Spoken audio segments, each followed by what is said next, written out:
Assalamualaikum warahmatullahi wabarakatuh. Hamdan syukran lillah, amma ba'du. Para sahabat ikhwan dimanapun anda berada, semoga Allah senantiasa melimpahkan curahan rahmat dan maghfirah untuk kita semua, amin ya Allah ya rabbal alamin. Yang mana di kesempatan kali ini di sini saya akan mencoba sedikit menguraikan daripada yaitu merenungi yaitu di Bukit Sinai. Sebagaimana firman Allah dijelaskan di dalam Al-Quran yang terdapat di dalam surat At-Tin. Bismillahirrahmanirrahim. Wattini wazaitun wa turi sinin wa hadzal baladil amin. Yang mana artinya yaitu demi tin, zaitun dan orang-orang Tursin, dan demi negeri yang aman ini. Yang mana diriwayatkan dikala Nabi Musa alaihissalam menceritakan kepada pengikut beliau bahwa beliau akan melakukan dialog dengan Allah di daerah perbukitan, lalu masing-masing gunung dan bukit menawarkan dirinya untuk tempat pertemuan agung dan dialog tingkat maha tinggi, yang mana masing-masing menunjukkan penampilan bergengsi, seraya berkata, "Hei Musa, akulah bukit terindah untuk dipandang. Hei Musa, akulah gunung terbaik dan paling baik." Kemudian gunung lain berkata, "Hai Musa, akulah yang paling kukuh dan paling tegar di antara jejeran gunung dan bukit di wilayah ini." Kemudian Nabi Musa alaihissalam diam 1000 bahasa sambil memandang dengan penuh perhatian, mengitari dan menyimak suara dan kata. Terlihat oleh beliau hanya ada sebuah bukit yang tidak mengeluarkan sepatah kata jua pun. Itulah si Bukit Sinai Turisin. Yang mana Nabi Musa alaihissalam mendatangi si bukit itu seraya bertanya, "Wahai bukit," kata Nabi Musa alaihissalam, "kenapa tiada kata dan suaramu seperti temanmu yang lain?" Kemudian bukit itu menjawab, "Wahai tuanku, aku mengaku bahwa engkau adalah utusan Allah. Aku pun malu untuk bicara. Aku pun merasa kerendahan diriku di hadapan Allah. Namun demikian, jika sekiranya Allah berkenan, aku tentu menyampaikan puji syukurku yang tiada terhingga kehadirannya azza wa jalla." Akhirnya si Bukit Turisin inilah yang mendapat anugerah. Si Bukit Turisin inilah yang tiada kesombongan tanpa mengagung-agungkan dirinya. Si Bukit Turisin inilah yang merasa kepanaan dirinya di hadapan Allah subhanahu wa ta'ala. Bukti yang mendapatkan kehormatan dicantumkan namanya di dalam Al-Quranul Karim. Adakah makna tersembunyi di balik pengertian bukit yang bernama Turisin? Adakah hal-hal yang metaforis dari kenyataan yang terjadi sebenarnya? Bukankah Al-Quran penuh dengan amsal dan ibarat? Salahkah bila ada yang hendak berimajinasi, merenungkan makna hakiki atas bukti yang berbahagia itu sepanjang tidak menyalahi dan bertentangan dengan etikad keimanan yang hak dan benar? Pasti di dalam diri ini menjawab tidak. Ini bukanlah suatu tafsir yang mempunyai kekuatan arti hukum dan hujah. Yang mana di dalam surat At-Tin Allah bersumpah dengan atas nama makhluknya, yaitu 3 benda yang ditonjolkan, yaitu yang pertama tin, zaitun, dan turisin, yang dibawa dengan waw lil qasam, yaitu huruf waw untuk kata sumpah.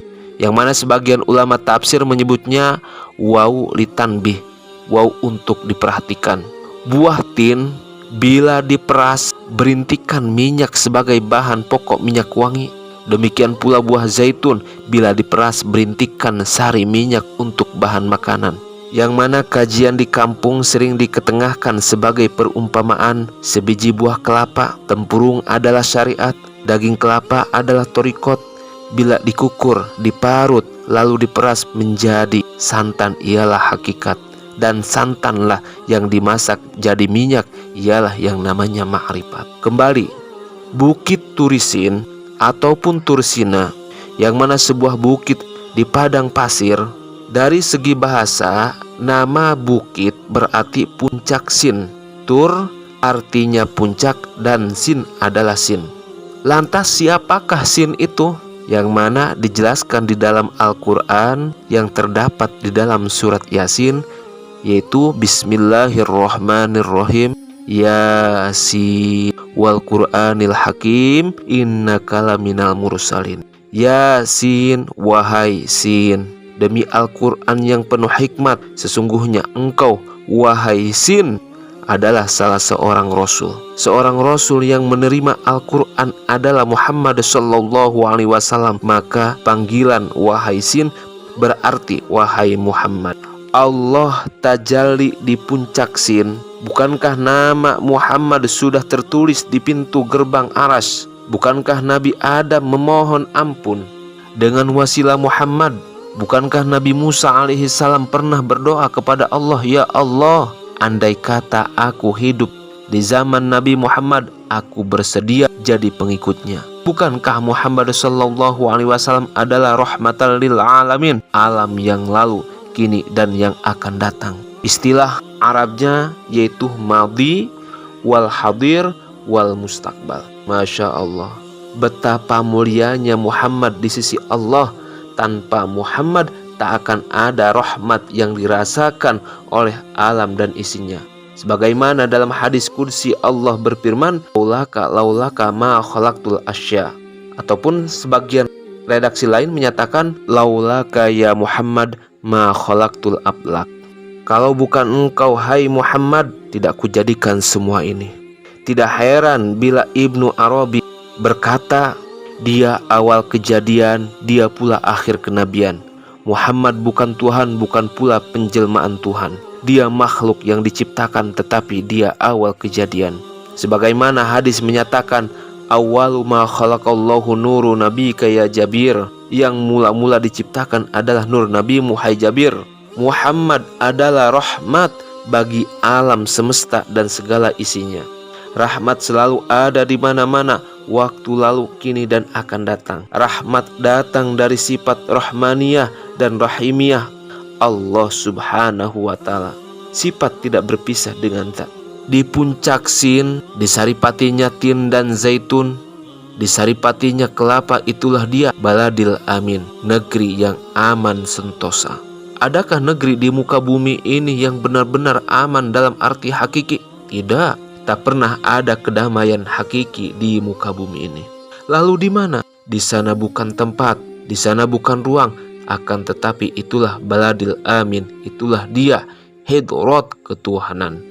Sebagaimana di dalam Al-Quran menyatakan, Inda Maliking Jabbar, di sisi Allah Maharaja Diraja, Maha Gagah Perkasa.